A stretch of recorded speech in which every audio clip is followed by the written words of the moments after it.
integrated multidisciplinary virtual simulation can engineer this solution. Our chip package system workflow for electrical, thermal, and mechanical analysis predicts performance across wide-ranging conditions, including hostile electromagnetic environments.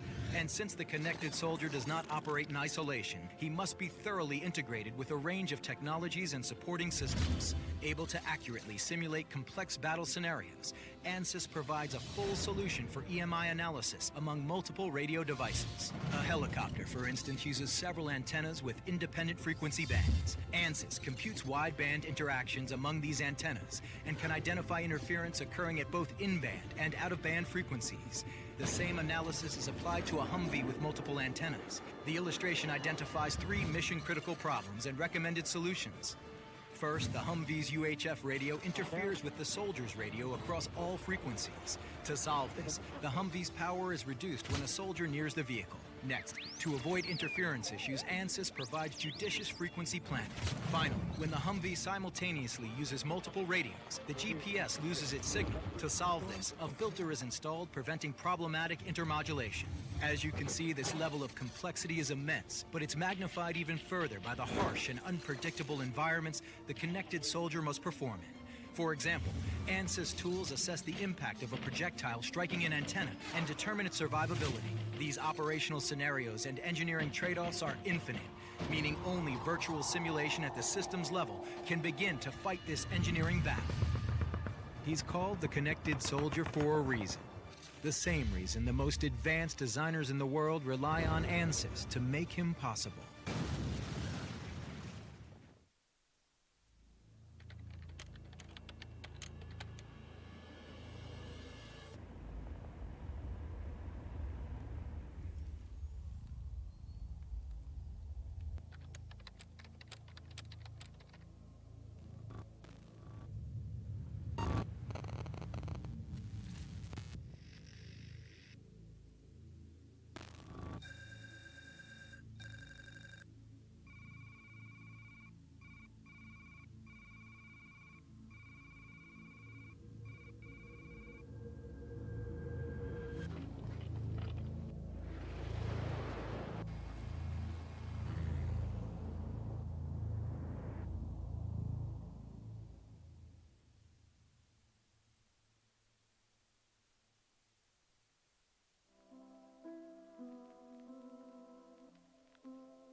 Military organizations operate in hostile, remote environments and deal with extreme weather conditions and the threat of conflict, often putting personnel, military assets, and communications channels in harm's way.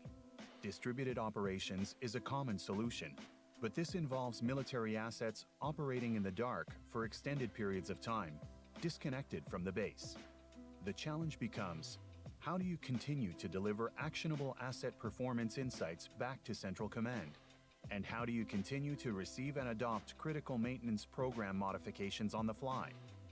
IFS Disconnected Operations is a full network solution designed to support defense operators in varying levels of planned or unplanned connectivity while operating in a forward environment.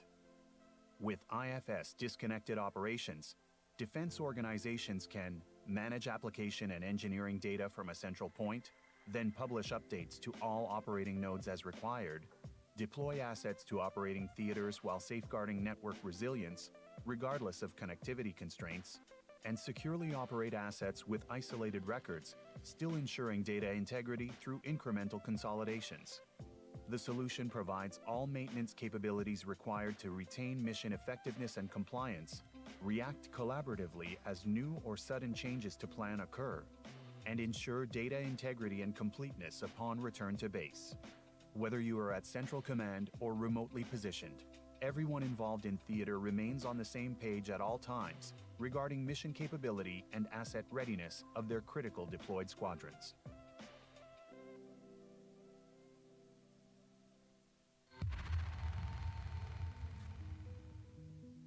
The digital thread is one of the key methods to connect asset data throughout the manufacturing process. Did you know that according to LNS research, the digital thread can increase supply chain efficiency by 16% and reduce the time it takes to bring a product to market? If you're interested in learning more about how Industry 4.0 is transforming the aerospace and defense manufacturing industry, download our complimentary white paper to see how you can leverage fourth industry revolutionary technologies for your business. Did you know your choice of ERP software can significantly impact your organization's agility and flexibility? Want to better capitalize on new technology, shift priorities, and react to major market events or regulatory changes? Read our white paper and learn how enterprise software holds the key to transforming A&D manufacturing operations.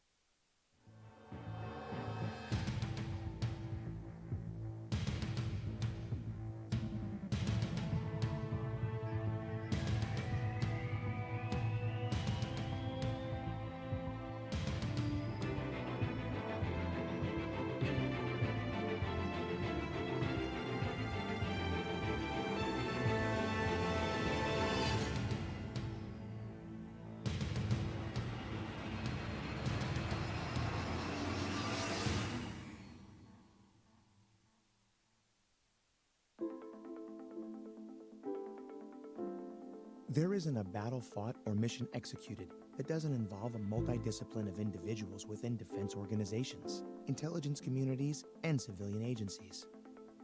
Deploying the right information to the right people at the right time is often mission critical for those who need to rapidly access and securely transfer information across multiple networks and domains, without burdensome logistical barriers that can cause people to take risks of workarounds, such as sneaker netting. For over 2 decades, ForcePoint has supported the unique and complex mission objectives of those who protect critical information and national security. ForcePoint's cross-domain solutions, CDS, are deployed to some of the most stringent environments in the world, ensuring that security policies are strictly adhered to while enabling secure access and transfer of critical information through a centralized and scalable management system. With ForcePoint's trusted thin client solution, users can access and interact with data at mission speed while reducing overhead and hardware that would otherwise be required to access information that resides in multiple domains. Trusted Thin Client utilizes secure virtualization technologies such as Citrix or VMware to enable simultaneous display and data delivery to the desktop and remotely. With ForcePoint High-Speed Guard, users can securely transfer files and stream video between multiple networks at the industry's fastest transfer rates. Trusted Gateway System ensures that data is securely available wherever and whenever it's needed through multi-directional, unstructured file movement between physically separate networks. For secure one-way transfers of data, ForcePoint Data Diode ensures rapid unidirectional and automated transfer of data that needs to remain segmented or isolated. ForcePoint Trusted Thin Client and High-Speed Guard are Raise the Bar certified and are the widest deployed access solutions within the DoD, IC, and civilian agencies, enabling those authorized to accomplish mission objectives securely, efficiently, and effectively, saving time and money while increasing security.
Welcome back, ladies and gentlemen.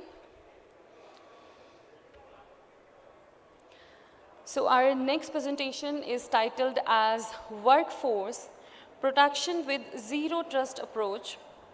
And to present this, we have with us Mr. Ayush Mehan. So Ayush is an enthusiastic speaker with almost a decade of experience in cybersecurity. He has been a speaker in many cybersecurity forums in India and Nepal, and is a key follower of technology trends and current affairs in cybersecurity. At ForcePoint, he is responsible for offering defense and government sector customers in India and strategic service related to the cybersecurity and to find the most efficient way to protect the system, networks, software, data, and information against any potential attacks. He is also entrusted with helping key enterprise customers across the India and SARRC countries to plan and design healthy security for many IT projects. Through the knowledge gained from his year of experience working with key IT security leaders in the country, he strived to keep the client's data stable, protected, and free from the risk of cyber attacks and related problems through situational assessment and suggestions for new and periodic security measures. So I request Mr. Ayush Menon, please come on the stage. Thank you.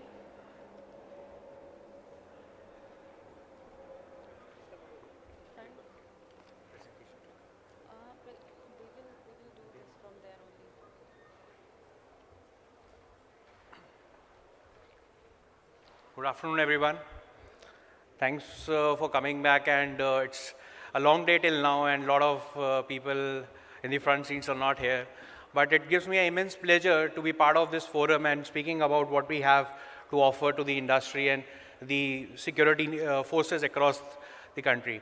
And with this, we have heard this term since morning. In the opening ceremony, when we heard about this term workforce protection, I was thinking, sitting at my booth, that it is exactly aligning with what we have to offer to the customers across the country and across the globe, rather, I must say, because this approach of workforce protection with zero trust is something which really requires a lot of innovation at the heart of the products and the solutions that needs to be implemented in very crucial and critical networks. Okay, so with that, let me start off with my presentation. So it's a time that we need to think about, or rather rethink about the users and the data that we have been accumulating over the years now, right? Because the way we have been operating over the years in terms of the data which has been collected has been dumped in servers down somewhere, but we don't even know where those data are being kept, right? And the way the users are interacting with that data really plays a very crucial role, because whenever a data breach attempt happens, right, it's always a user who is trying to interact with certain type of data, right, which is residing on any of the things like a private cloud, which is very much prominent these days in the forces, where we are building a lot of private data centers, okay, hosting the entire services to defense organizations across India. So the data which is residing could be on multiple websites, which could be internal, external, it could be on the endpoints, the servers, the laptops, or the desktops that you guys are using. On the other side are the users who could be part of the agencies or the subcontractors, the people who are coming from different places, okay?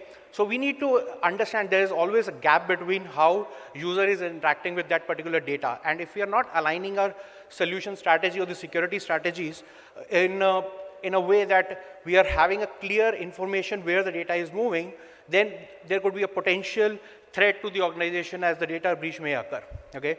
So with that, let me move to the next slide to inform you about, or rather discuss with you, someone from the audience can also add to it, that we need to understand what are the best practices when we are moving from the endpoint or to the, towards the network, right? If you see on the extreme left and right, the same pillars, the user and the data is the one which we are talking about. But what about the user who has to reach to that particular data? He has to qualify for the next 3 stages before it reaches the particular data.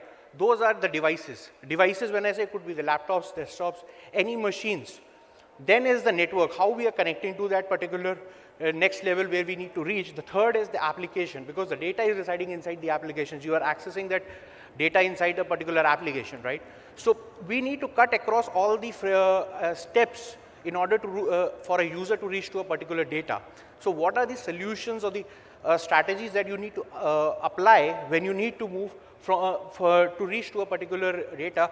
The very first thing is, when you talk about any user, okay, if you're not understanding the behavior of a user, over the years we have been always a threat-centric vision of all the cybersecurity companies as well as the customers were always worried about whether we are protected by an AV, whether we are protected by a firewall, always a threat-centric thing. But we were never looking at the behavior change that the user is posing to the organization, right? So when a behavior is getting changed, if we are capturing the information at that point of time, it could be a very good chance that we would be able to, I would say, move left of lost, or maybe we can make sure that the breach may not even happen and get a predictive analysis that a particular user is behaving in such a manner that he could be a potential threat to the organization. So the very first fundamental or the key thing that we need to focus is user behavior. How risky, how, I would say, how risky or how much trust we can put across on a particular user, okay? So we need to continuously see and trust the user, but we cannot backhole onto the things that we trusted and now he has the access of everything. We have to continuously monitor that particular user as well. The second aspect is how these devices are connecting, okay? When we are talking about connecting these devices over the networks, we have many technologies that needs to be implemented. And in morning session, someone really highlighted perfectly that most of our security forces are today working in silos. We don't have the connectivities, right? The defense forces itself are not talking to each other, right?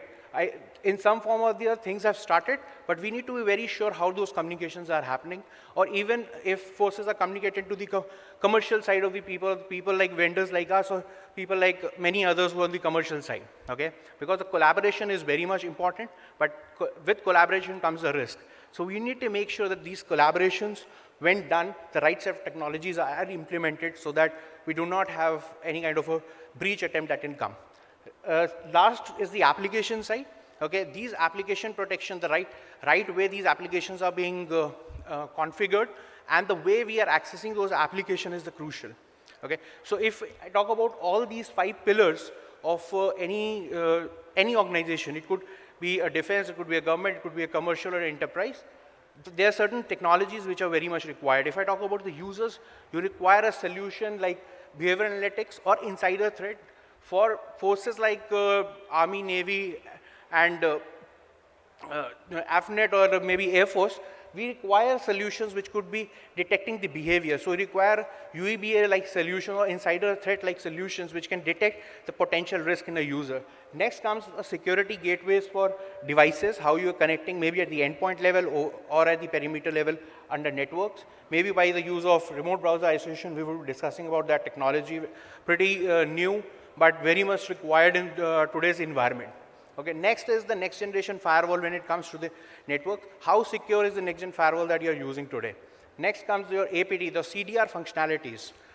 Last but not the least is the application, how you are accessing. Are you giving a full access using VPN to your users, or you are having a technology which can rely on the concept of zero trust? Okay, so with this, let me open up to the most crucial product that any force should have today is the data leakage prevention, which cut across all the verticals or the channels.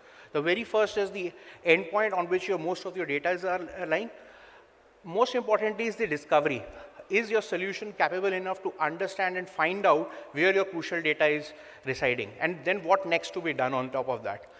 The other parts are the email channel. What data is moving on your email? Can we restrict the access of certain content being traversing over the emails, or whether the user is allowed to share that data over any of those mediums, okay?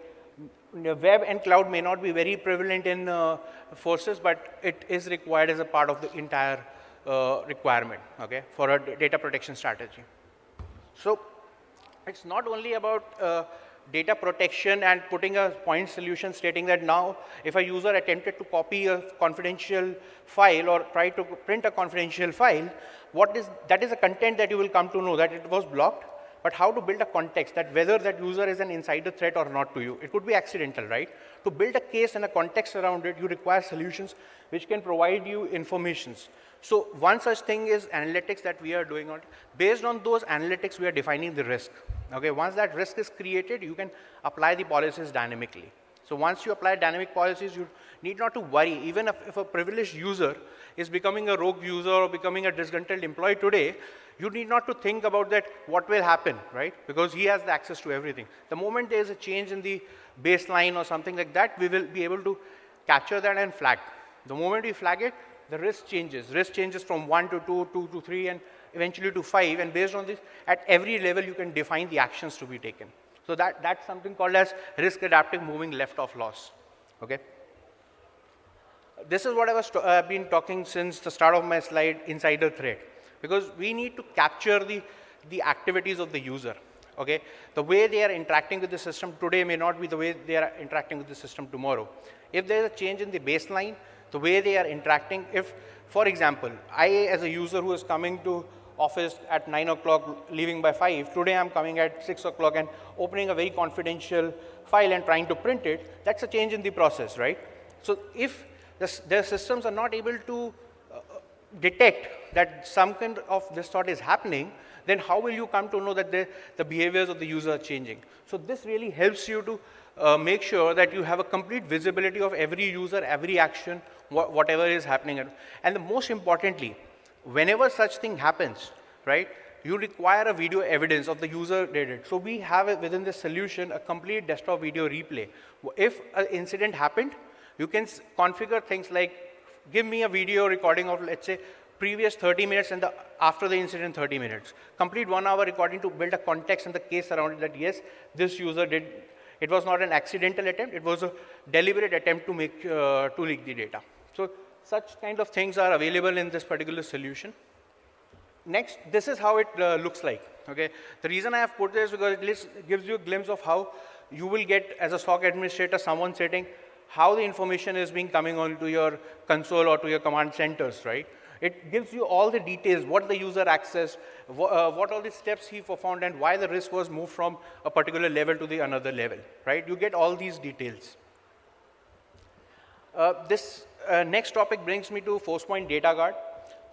I am really happy the way people have come out to our booth and discussed about this technology, and I am pretty sure it has been very exciting to many of you because it's a next generation technology where people have been using data diodes, right? But typical problem or the issues that we face with diodes is a unidirectional communication and no information coming back whether the file has been sent or not, or any communication has been completed or not. So with Forcepoint Data Guard, it's a full protocol break TCP connection based solution which can do within a single box what you require to do with the diode with 2 boxes. On top of that, you can apply very niche technologies of like CDR to completely change the file which has come on network, or maybe vice versa. How we can make sure that the file which has been created now and the file which has been transmitted does not have any kind of a malware or any kind of threat. So Forcepoint took a very different approach. Rather than being a threat-centric, why not we change the concept of threat-centric?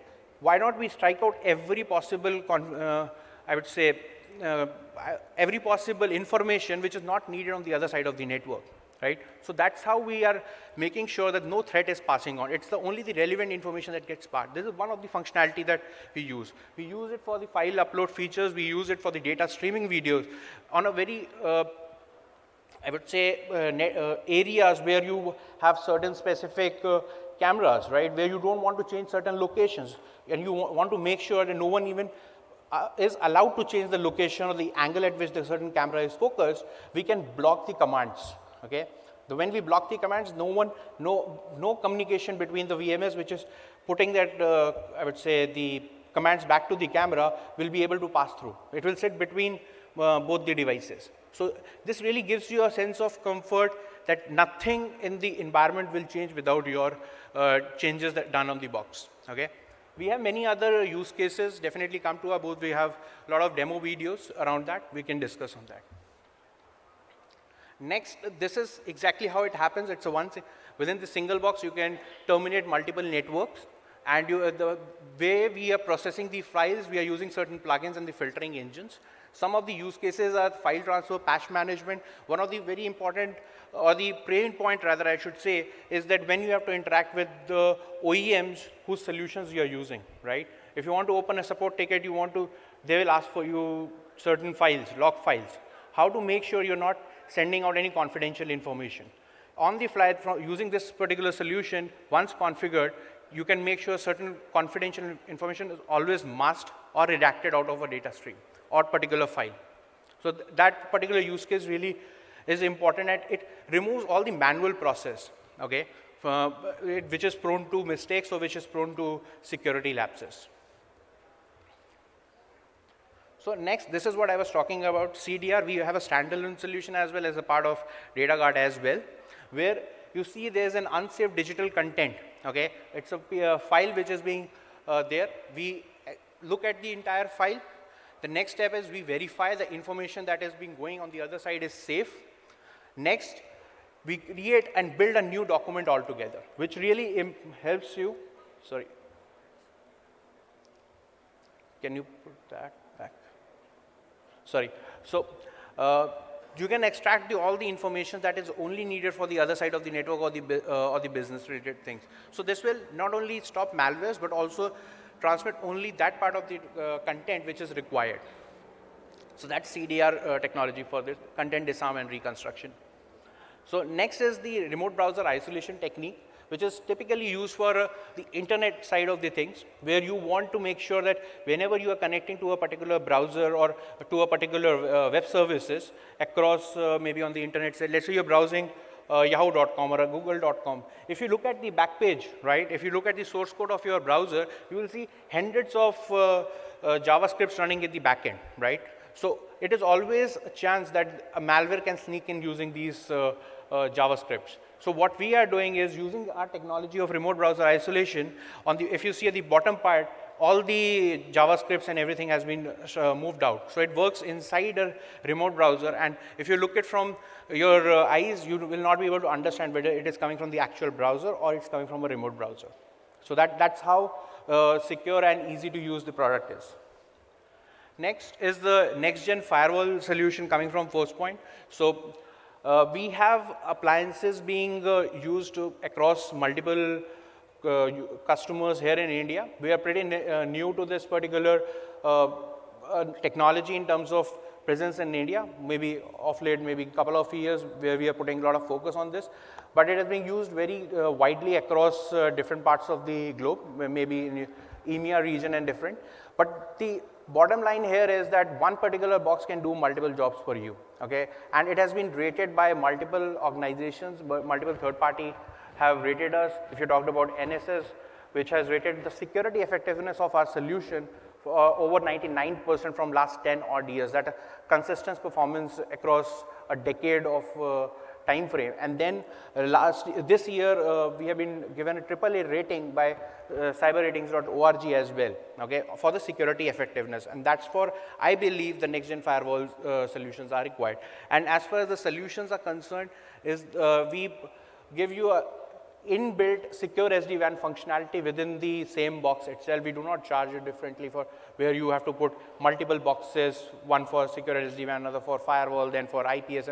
All things are happening in one single box and being managed by a single console. We can scale up to 2,000 branches or 2,000 boxes from a single management console. So that's how robust and the central management for us is. And more importantly, we also bring a very unique feature set called as Endpoint Context Agent, which integrates with the next-gen firewall to give you contextual information in a very distributed environments where you may not have the controls or you may not have systems which are making your endpoint machines updated with the latest browser or the antiviruses and all, and that's where it brings a lot of threat. So if the Endpoint Context Agent is installed, I can create rule sets like if someone is using a pretty old browser or an obsolete browser, I can say he should not be allowed to access my crucial services, because that will help you to prevent a lot of vulnerability attacks which can come back to you. And as Forcepoint with DLP that we talked about, data protection, we have brought a single agent on the endpoint. If you're using Forcepoint DLP as well as Forcepoint ECA, it is a one single agent footprint on the endpoint. It doesn't brings a lot of impact on the system. Okay. So last part of the presentation for today is ZTNA. So most of the customers today we are talking to, they have a concern that with VPNs we need to allow the complete access to the network. Okay, if even a particular subnet is allowed, I only want to give access to a particular application. That is not today possible. So with the help of zero trust network solutions, you can do that. And how you do that, I can show you the architecture. If a user is that on the, if you see, there's an app services that a user want to access. The user who is sitting outside, okay, can access a service in the intermediate. It's like sitting in between your services as well as the user, and making sure that the connection of the user is not directly granted to the application server. Only a certain specific thing is allowed and being sent across the application services. So that's what is ZTNA solution for you. And any questions, let me know. If anyone, we can take one question, I guess. If anyone has a question, I can address it. Any questions? Or we are there on booth, you can come, our entire team is there, we can discuss. Okay. Thank you. Thanks everyone.